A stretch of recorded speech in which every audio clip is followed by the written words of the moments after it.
Պարոն Մելքոնյան, բավականին լարված իրավիճակ է Գյումրու քաղաքապետարանում, ըստ տեղեկությունների 8 անձ արդեն ձերբակալվել է, նաև Վարդան Ղուկասյանի մասով են ասում, որ հնարավոր է նաև ձերբակալվի։ Այս գործողությունները դուք ինչ բնութագրում կտաք վերջին շրջանում անընդհատ կալանավորումներ, ձերբակալություններ։ Նախ առաջին ասեմ, որ մենք պետություն ենք եւ պետությունը պարտավոր է մեր բոլորիս անվտանգությունն ապահովի։ Դրա համար եթե ինչ-որ միտեղ վտանգ է տեսնում, եւ պետք է կալանավորվեն այդ մարդիկ։ Բոլոր պետությունները, որ նայում ենք, ասենք եվրոպական պետությունները, Ռուսաստանը, ասենք մնացած պետությունները, երբ որ տեսնում են նմանատիպ բան կա, իրանք միջոցառում են անցկացնում անվտանգության եւ միջև պարզվի որոշակի ժամանակահատված կա, որ ասենք պարզվում է, որ ինչ-որ մարդը մեղք չունի, իրան բաց են թողնում, իսկ մարդը, որ մեղք ունի, իրան կալանավորում են, արդեն այդ ժամանակ դատարանը պետք է արդարացնի կամ դատարանը պետք է պատիժ սահմանի այդ մարդու համար։ Ասում են, սա ուղիղ Փաշինյանի հրահանգով է տեղի ունեցել, որովհետև օրեր առաջ ճեպազրույցի ժամանակ նա ասել էր, որ ազգային ժողովում հարցուպատասխանի ժամանակ Նիկոլ Փաշինյանն ասել, որ նման մարդիկ պետք է քաղաքական դաշտից դուրս մղվեն եւ այդպես էլ կլինի, եւ այս ամենին հաջորդել է արդեն իրավապահ համակարգի գործողությունը։ Ուրեմն ես ազգային ժողովում եմ եղել եւ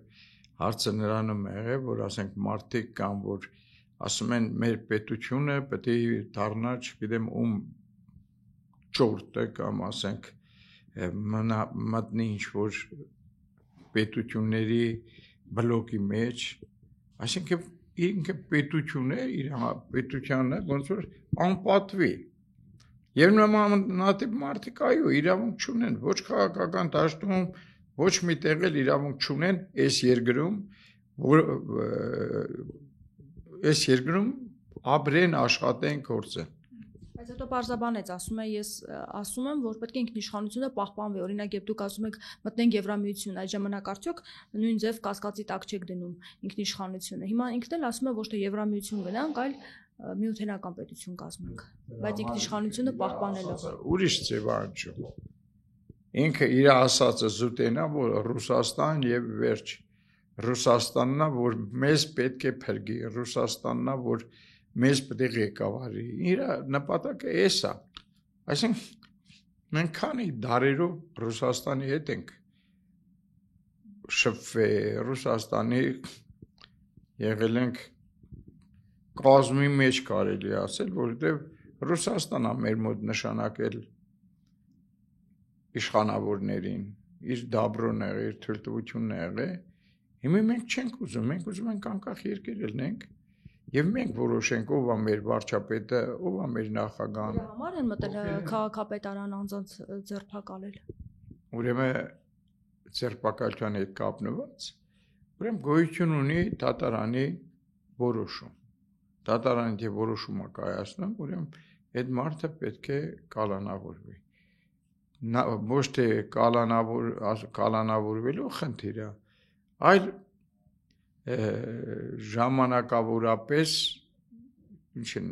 ժամանակավորապես այդ մարդիկ ձերբակալվում են,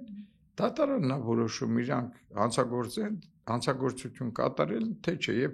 դատարանի վճռով է մարդը կալանավորում կամ ազատ արձակվում։ Հիմի տարել են իրենց, դատարանը կորոշի կապացուցվի, որ այդ մարդը մեղք ունի, իրենք կալանավորեն, եթե չի ապացուցվում, իրեն բաց են թողնելու։ Ամեն դեպքում վերջին շրջանում այս ձերբակալությունները, կալանավորումները դուք նորմալ եք համարում, մասնավորապես բարձրաստիճան հոգեվորականների հետ կապված երկու սրբազան փաստորեն կալանավորված է, եւս մեկը Արագածոտնի թեմի առաջնորդը կալանավորվեց։ Ձեզ համար ընդունելի է այս գործելակերպը եւ արդյոք դուք չեք տեսնում, որ այս ամենը եկեղեցու դեմ արվող գործողություններ են, որովհետեւ ոչ միայն սրբազաններն են կալանավորվում, այլ նաեւ մյուս հոգեվորականները բռնի ուժով բերման են ենթարկվում, խոզարկություններ են ընթանում։ Եթե մենք պետություն ենք, ուրեմն շատ նորմալ է։ Եթե պետություն չենք, ուրեմն նորմալ չի։ Բայց մենք ուզում ենք դառնանք պետություն լինելու ցուցիչ է, ինչով։ Պետությունն ենք մենք։ Եվ մեր ժողովուրդը բոլորը իրար հավասար են։ Եթե հոգեվորականն է, նշանակում է ինքը արտոնյալ է, թե այլ երկրի ներկայացուցիչը, այլ երկրի համարածառայում։ Ինչով է տարբերվում, ասենք, հոգևորականը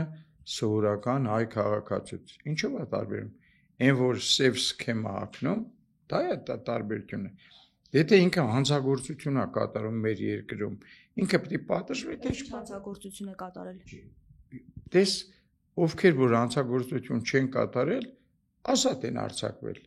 Իսկ այն ով որ, ասենք, ինչ որ խնդիր ունի օրենքի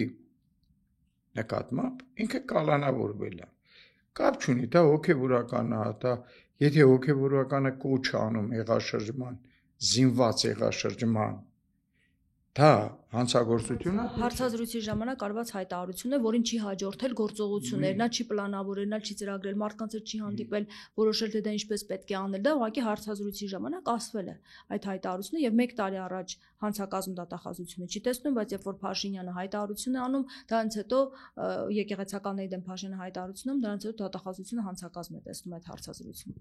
Դրա համար ինքը դատապարտվեց 2 տարի, չէ՞, ինչքան գիտեմ։ Իսկ եթե ինքը իրագործեր, կցմախ կբանտարկվեր։ Տարբերությունն է սա,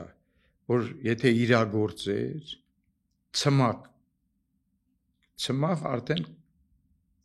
կկրեր իր պատիժը, բայց որ չի իրագործել ինքը, կոչ է արել, այդ կոչի համարել դատարանը որոշել է, որ 2 տարի կալանք է իրեն ասնում եւ դատարանի վճիռը արդեն կայացված է, ինչքան գիտեմ։ Արագածոտնի թեմի առաջնորդին, որ կալանավորել են, այնտեղ ինքը հիմքեր ունի։ Բոլորին էլ սկզբից 2 ամիս են կալանավորում, որպեսզի ապացուցվի կամ չապացուցվի այդ մեղքը, ինչով իրան մեղադրում են։ Հիմա 2 ամիս հետո, եթե արդեն այդ մեղքերը ինքը չի արել, որի համար ինքը կալանավորվել է, իրան ազատ կարձակեն։ Եթե ինքը կատարել է հանցագործություն, որով ինքը մեղադրվում է, ուրեմն պետք է իր պատիժը կրի։ Ու մնացած բոլոր հոգևորականներին է վերաբերվում։ Հոգևորականները արդեն քաղաքական գործունեություն են ծավալում, ամբողջ Հայաստանով մեկ։ Նույնիսկ դրսում ինչ է նշանակում երկրի վարչապետը գնում է արտասահման, ցանկություն է հայտնում մտնի եկեղեցի եւ այնտեղ փախնում է եկեղեցականը եւ չի ընդունում։ Չի ուզում ընդունի։ Դա ոնց է հանձնել է, ճանաչել է Ադրբեջանի կազմում, չենք ընդունում նրա գործելավոր ոճը, ինչ է, ողջունենք, որ մեր եկեղեցիները տվել են թշնամուն։ Լսի։ Եկեղեցին ով է տալիս թշնամուն։ Եկեղեցին տալիս է այն մարդը, ով որ չի կռվում, չի պաշտպանում իր եկեղեցին։ Մենք կռվել ենք ժամանակին հաղթանակներ ենք տարել եւ եկել է ահագին ժամանակ 24-25 տարի մինչև 30 տարի մենք խմել ենք մեր կենացները, հաղթանակի կենացներն ենք խմել, բացի թողե բանակը, չենք զինվել ոնց որ հիմի ենք զինվում, այն ժամանակ չենք զինվել եւ թուլացել ենք մենք, իսկ մեր հակառակորդը ուժեղացել է, հզորացրել է, երբ որ ինքը 4-5 միլիարդի զենք էր գնում Ռուսաստանից, հարձակողական զենքեր։ Մենք նույնիսկ չխոսացենք դրա դեմ, ասենք բիզնեսը անում են այդ մարդիկ։ Այն դեպքում, որ այդ բիզնեսի արած արդյունքը մեր վրա էր իրագործվելու։ Նույնը ասում էր մեր շատ սիրելի դաշնակիցը, ասում էր բիզնես ենք անում, մի հատ Ռագոզին անունով, այսպես տավրի ցավ կար էլի։ Ասում էր մեր բիզնեսն է, մենք ծախենք, ում ուզենանք ծախենք, ում ինչ ուզենանք կանենք։ Ու արեցին, չէ՞ իրանք։ Այդքան զինեցին։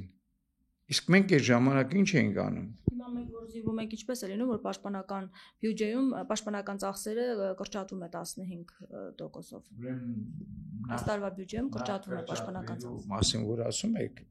հələ վերցնենք, ասենք մի 10 տարի, 8 տարի, 7 տարի, 5 տարի, 6 տարի, 4 տարի առաջ ինչքան է եղել մեր բյուջեն։ Վերցրեք համեմատական անցկացրենք ու այս տարվա մեր բյուջեն ինչքան է։ Բայց պատերազմից հետո արդյոք չպետք է ավելի շատ զինվենք, որովհետև մեծ թվով նաև կորուստներ ենք ունեցել։ Պատերազմից հետո մենք կորուստներ ենք ունեցել, այո, կորուստներ ենք ունեցել։ Եվ մեզի համապատասխանաբար ինչքան պետք է զինվելու, մենք այդքան մեր բանակի հրամանատարությունը, գլխավոր շտաբը ինքն է որոշում, թե մեզ ինչքան է պետք սպառազինություն։ Այն չի, որ Փաշինյանը պետք է որոշի ինչքան պետք է առնի, ինչքան պետք է չառնի։ Անհանգստություն կամ այսպիսի կասկածներ չունեք, որ հնարավոր է, որ Փաշինյանը այս կերպ կատարում է Ադրբեջանից եւ Թուրքիայից հնչող պահանջները, որովհետեւ այնտեղից են ասում, որ պետք է Հայաստանը չզինվի, զինված ուժերի թիվը պետք է որոշակի թիվ լինի եւ չգերազանցի այդ թվին, այսինքն իրենք վերահսկողություն ունենան այս ամեն ինչում եւ իրենց ասածով արվի այդ ամենը։ Հիմա այս ամենին ի պատասխան արդյոք Փաշինյանը չի գործում, այդպիսի կասկածներ ձեր մեջ չի առաջանում։ Ուրեմն որ ասածն է, որ արել ենք մենք։ Իրենք ասում են չպետք է զինվեք, իրենք ասում են, որ Ֆրանսիան ու Հնդկաստան իր զենքերը հետ տանի։ Այս ամեն ինչը ասել են, ցանկացել են, արել ենք մենք,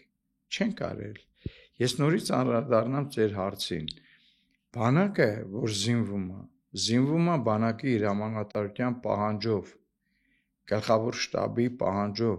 գլխավոր շտաբն է այդ ամեն ինչը պլանավորում, ինքը պլանավորում է այսքան բան, այսքան սպառազինություն պետք է ունենանք, այդ սպառազինությունը տրվում է իրանց, ասենք տրվել է խոսքի օրինակ 4 միլիարդ սպառազինություն, ուրեմն այդ ժամանակ 4 միլիարդի է պետք եղել, հիմի ինքը պլանավորում է 2 միլիարդ, ուրեմն այդ 2 միլիարդն է պետությունը տալիս, այսինքն պետությունը իր բյուջեն որ կազմում է, նախ առաջերտին, ասենք բանակը պետք է ներկայացնի իրան ինչա պետք։ Հիմի պակաս կլինի այս տարվա բյուջեից ռազմական բյուջեից պակաս կլինի, ավել կլինի, դա որոշում է բանակի հրամանատարությունը։ Իրանք ինչ որ ներկայացնեն, իշխանությունները պետք է այդ դրանով շարժվեն, այդ պետք է ձեռք բերեն։ Նայեք տեսեք ուրեմն։ Օրինակ ասենք կարակ մի քիչ որ հետան կարակ ասեք, բայ այն սու կործանիչները ինչի առանք։ Այդ էլ դու այդ հարցն էլ կբարձրացնեք, որովհետև սու կործանիչները այդ հայտի մեջ որ ներկայացնում է, բանակի ղեկավարությունն է ներկայացնում, գլխավոր շտաբի պետը, ընդհանուր բյուջեն կազմելուց ինքը պահանջում է, ինչքան վառելու եք, ինչքան իրային միջոցներ, ինչքան սպառազինություն եւ սպառազինության արդեն ինքը մատնանշում է ինչ սամալյոտ կործանիչ ենք առնում, տանկ ենք առնում, բեմպեներ ենք առնում, հրանոթներ ենք առնում, դա բանակն է որոշում, ինքը որոշում է, ինքն է ղեկավարում այդ ամբողջ կառույցը եւ ինքը ներկայացնում է համապատասխան քանակի գումար, որ բյուջեին նաեւ բյուջեն այդպես մի անգամից չի ընդունում, բյուջեն կատարում է քննարկումներ, այսինքն մենք մեր անձնաժողովը քննարկում է այդ բյուջեն 2 օր 3 օրով իրանք գալիս են մեր մոտ քննարկում են եւ մենք շատ հարցեր ենք տալիս որ ասենք իրանք պատասխանում են մեր հարցերին այն հարցերը որ ասենք տվյալ սպառազինությունը մեզ առաջիկայում պետք չէ ուրեմն չի կարելի դրա համար փող ծախսել դա կարելի է դնել այն մի սպառազինության վրա որը մեզ ավելի շատ է կարևոր այս դրությամբ այսինքն պաշտպանական զենքերի մասին է խոսքս որ ավելի շատ պետք է ունենանք ասենք հոբ միջոցներ որ մեր օդը միշտ փակ պահենք ու մնացած ամեն ինչը էսի բանակն է անում էսի իշխանությունները չեն անում 44 օրյա պատերազմի հանգամանքները քննող հանձնաժողով ձևավորվեց 3 տարուց ավել քննեցիք, կանչեցիք, հարցաքննեցիք Նիկոլ Փաշինյանին, Սամվել Բաբայանին, Օնիկ Գասպարյանին եւ ի վերջո այդ զեկույցը ուղարկվեց արխիվ։ Ինչու՞, որովհետեւ դուք այն ինչ որ ակնկալում էիք որ կարող էիք բացահայտել, չբացահայտվեց եւ ձեր օգտին չէր որ ուղարկվեց արխիվ։ Ուրեմն ամեն ինչն էլ բացահայտվել է բոլոր թերությունները, բոլոր մեղավորները, ովքեր կան այնտեղ բաներ, որ գաղտնի են, կա բաներ, որ հույժ գաղտնի են, որոնք ժողովրդին հասու չեն դրանք։ Կան բաց բաներ, որոնք, ասենք, ժողովուրդը պետք է լսեր իմանար։ Ես այդ ինչու չեմ կարող պատասխանել, որովհետև այդ հարցը ավարտված չի։ Հələ այդ խնդիրները այստեղ ազգային ժողովում շարունակվում են քննարկվել եւ ինձ թվում է, որ դա նորմալ կվերջանա, էլի նորմալ ընթացք կստանա։ Կարծում եք, որ պետք է այդ բաց հատվածին հանրությունը ծանոթանա։ Այո, ես կարծում եմ եւ որ ասենք այդ բաց հատվածը պետք է ներկայացվի ժողովրդին։ Այնտեղ մեղավորներ բացահայտվել են, դավաճաններ բացահայտվել են, հաջորդելու է քրեական գործեր։ Օրինակ այնպիսի բացահայտումներ, որոնք մեծ նշանակություն են ունեցել եւ ազդել են նաեւ պատերազմի պարտության ելքի վրա։ Ուրեմն այդ ծավի դեպքեր եղել են հենց քննության ընթացքում, այդ գործերը ուղարկվել են դատախազություն եւ դատախազությունը զբաղվել է այդ գործերով։ Ձեր ասած, թե ես չեմ կարող հաշվեմ քանի։ Ձեր հանձնաժողովի կատարած աշխատանքի։ Այո, մեր հանձնաժողովի կատարած աշխատանքների արդյունքում եղել են դեպքեր, որ դավաճանական դեպքեր են եղել, նմանատիպ գործողություններ են եղել, որ իրանց պատճառով, ասենք, զինվորներ են զոհվել, նմանատիպ բաներ եղել են, որը ուղարկվել է արդեն դատախազություն։ Ընթացքում է ուղարկվել դատախազություն։ Օրինակ տեսակետ է հայտնվում, որ Շուշի այսպես կորստի մասին ենք խոսում, բայց Շուշի պաշտպանությամբ զբաղվող անձը այս պահին կալանավորված է եւ նա չի հարձակվել։ Եվ այս դեպքում կիսատ է մնում փաստացի այդ ուսումնասիրությունները, որովհետեւ նաեւ ինքը պետք է հարձակվեր, թեև ինքը պատերազմից 9 օր առաջ է եղել Միքայել Արզումանյանը ղեկավարել, բայց ամեն դեպքում ինքը պետք է պատասխաներ եւ կիսատ է այս ամեն ինչը։ Ինքը արդեն քննչական կոմիտեն իրեն արձակրնում է ավելի շատ, ավելի մանրամասը, քան մենք պետք է քննեինք։ Այդ ամեն ինչը, քանի որ արդեն քննչականի տիրույթում է, մենք արդեն այնտեղ չենք մտել։ Արդեն քննչականը այդ բոլոր հարցերը, որ մենք պետք է տայինք, տվել է այդ հարցերը եւ ասենք այնտեղ ոչ թե այդքան թեթև ինչ որ մենք պետք է տայինք, այլ խորացված ապացույցներով, ամեն ինչով արդեն այնտեղ այդ գործողությունը կատարվել է։ Հիմա Փաշինյանի մեղավորությունը որևէ կերպ բաց թողումը կամ պատերազմի ժամանակ չի հայտնաբերվել այդ զեկույցում։ Ամեն ինչում Փաշինյանը ճիշտ է եղել։ Ուրեմն ես մի անգամ այս հարցին պատասխանել եմ, օրինակ նորից եմ կրկնում իմ պատասխանը։ Ռուսաստանի Դաշնության ղեկավարը Պուտինն է։ Ինքը իմի պատերազմ է մղում Ուկրաինայի դեմ։ Հիմի երբ որ հաջողություններ չկան, մենք Պուտինին պետք է մեղադրենք, թե բանակի ղեկավարությանը։ Էսի մի հատ բան արեք։ Բանակի ղեկավարությունն է պատերազմը մղում։ Երբ որ բանակի ղեկավարությանը պետք են սամալյոտ, ինքնաթիռներ, կործանիչներ, տանկեր, այդ ամեն ինչը բանակի ղեկավարությունը ներկայացնում է իր նախագահին եւ մի րոպե Փաշինյանը ստրատեգ չէ ու զինվորական կրթություն չունի։ Այնտեղ կա բանակի ղեկավարություն, գլխավոր շտաբ, որ ավարտել են տարբեր երկրների ակադեմիաներում եւ իրանք են մարտը վարում, իրանք են այդ ծրագրերը կազմում, այդ ամեն ինչ անում է բանակի ղեկավարությունը։ Պատերազմը դադարեցնելու առաջարկները Փաշինյանին է ուղարկում եւ որոշումը Փաշինյանը պետք է կայացներ։ 3 առաջարկ ուղարկվել է, վերջինը Ռուսաստանի Դաշնության կողմից։ Ես ավարտեմ։ Ուրեմն հիմի այս ռուս-ուկրաինական պատերազմում կարան ասեն, որ հաջողություն չեն ասում, ասեն Պուտինը դավաճան է։ Կարան ասեն իրանք։ Այդ ժողովուրդը կարա Պուտինին ասի դավաճան է, որտեղ հաջողություն չեն ասում։ Իրանք պետք է 3 օրում մտնեին Կիև, չկարացին մտնեին Կիև, հիմա կարան ասեն, որ Պուտինը դավաճան է։ Նույնն է։ Որ առաջարկ է ուղարկվել Ռուսաստանից, որպեսզի դադարեցվի պատերազմը եւ այդ ժամանակ հայերը կմնային Շուշիում եւ Արցախը կմնար, այդ ժամանակ Փաշինյանը չի համաձայնվել եւ սա պատճառ է դարձել, որ պատերազմը շարունակվել է, ավելի մեծ զոհեր են ունեցել եւ Շուշն էլ ամբողջապես գրավել է։ Իմ իմացությամբ, որ ես տեսել եմ,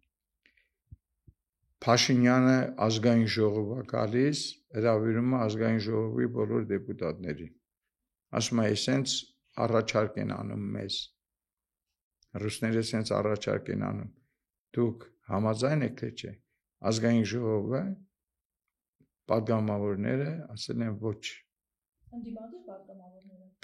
падգամավորները։ Բոլոր падգամավորները։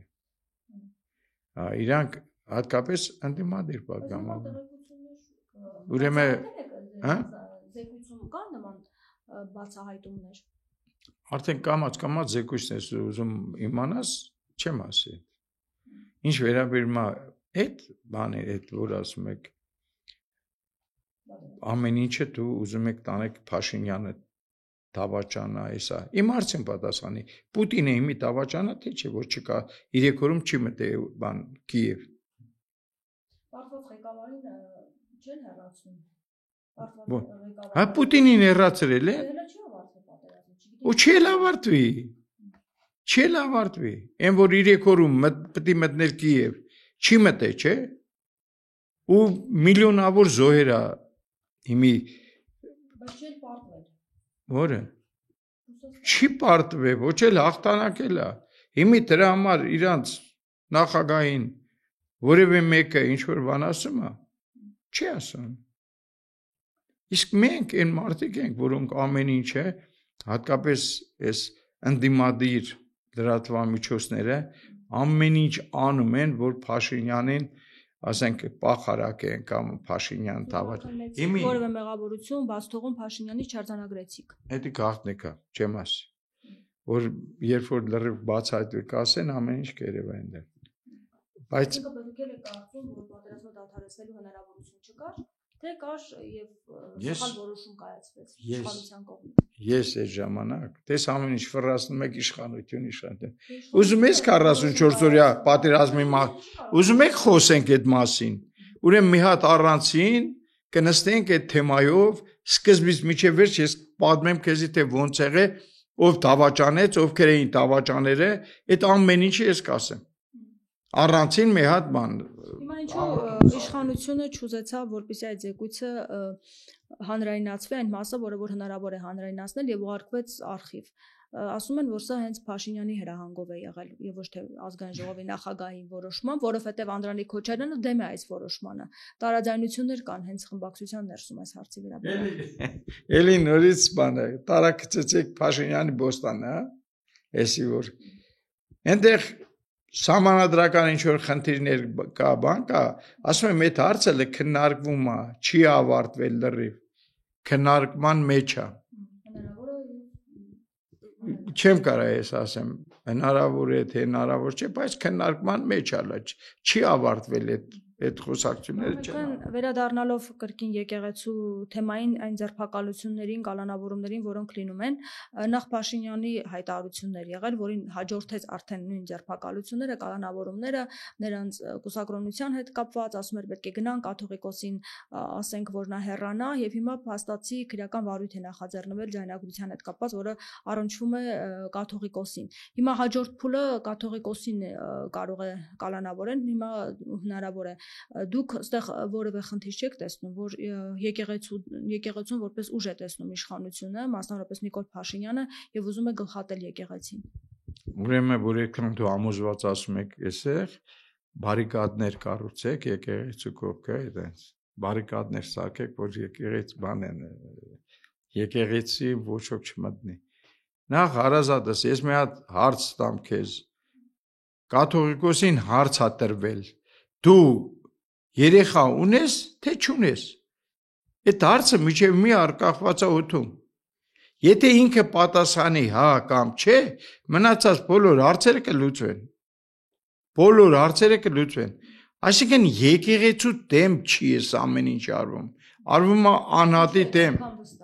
Ինչու է այդքան վստահ, որ եկեղեցու դեմ չի։ Փաշազադեն խոսում է մի քանի օր հետո այստեղ գործողություններ են իրականացում։ Դուք այդքան վստահ եք, որ եկեղեցու դեմ չի այս ամենը։ Ուրեմն եկեղեցի Գարեգին բեն եկեղեցի չի։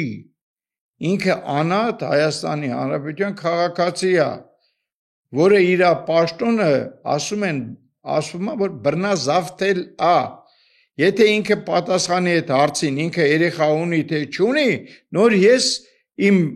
մտադրությունը կասեմ, մնացածը կասեմ։ 2019 թվականին Փաշինյանը նկարվում էր նրա հետ, հիմա Փաշազադեի խոսելուց հետո, Ադրբեջանից Թուրքիայից հնչող պահանջներից հետո հետաքրքրեց այդ հարցը Փաշինյանին հանկարծ։ Բայց Փաշազադեն ինչ կապ ունի այստեղ։ Դե հայ առաքելական եկեղեցու դեմ առավոտից իրիկուն խոսում, մեղադրում է նրանց, ասում է նրանք պես չեն թույլ տալիս որ խաղաղություն լինի։ Իմի մեր ամենամոտիկ դաշնակից պետությունը Ռուսաստանն է։ Ռուսաստանի կաթողիկոսը գնում է Ադրբեջան, երբ որ մեր եկեղեցիները քանդում են Արցախում, հայոց եկեղեցիները քանդում են, գնում են դե մեդալով պարգևատրում է մարդկանց գալիս է։ Քանի անգամ է այդ եկեղեցին մեր կողմից ինչ որ մի գործողություն կատարել կամ ինչ որ մի բան ասել։ Փաշազադեն ինչ կապ ունի մեր հետ։ Փաշազադեն ինչ կխոսա, ինչ չի խոսա, դա իր խնդիրն է։ Մենք ունենք մեր եկեղեցին բանը կամ ասենք պատերազմ եղավ, այսքան բան եղավ, հա? Չի կարող իշխանությունը որոշի, թե ինչ ձևի կաթողիկոս է ուզում ունենալ, իր սրտի կաթողիկոսին դնի, դա է փորձում անել։ Այդ մեր հոգևոր դասը պետք է որոշի, թե ով պետք է դառնա հաջորդ կաթողիկոսը։ Հետո ուրեմն ինչի ասում օրացա։ Այդ որ ասում եք դուք կմասնակցեք այդ երթին, որ գնան եւ պահանջեն, որպեսզի կաթողիկոսը հեռանա։ Լսի, երթ չի լինելու, կաթողիկոսը ինձ թվում է շատ խելացի մարդ է, ինքը այդ իմ ասած հարցին, որ պատասխանի, ինքը երեխա ունի թե չունի, ինքը պետք է շատ շուտ հրաժարական տար գնալ։ Հետո ինքը եկեղեցի չի, դու հասկացեք, ինչքան բան կաթողիկոսներ են եկել գնացել։ Մենք ասում ենք, այս ինչ կաթողիկոսը դավաճան եղել, այս ինչ կաթողիկոսը բան եղել, հերոս է եղել, ազգասեր է եղել։ Նայեք, տեսեք, այս 30 տարի, 35 տարի այս իշխանությունները որ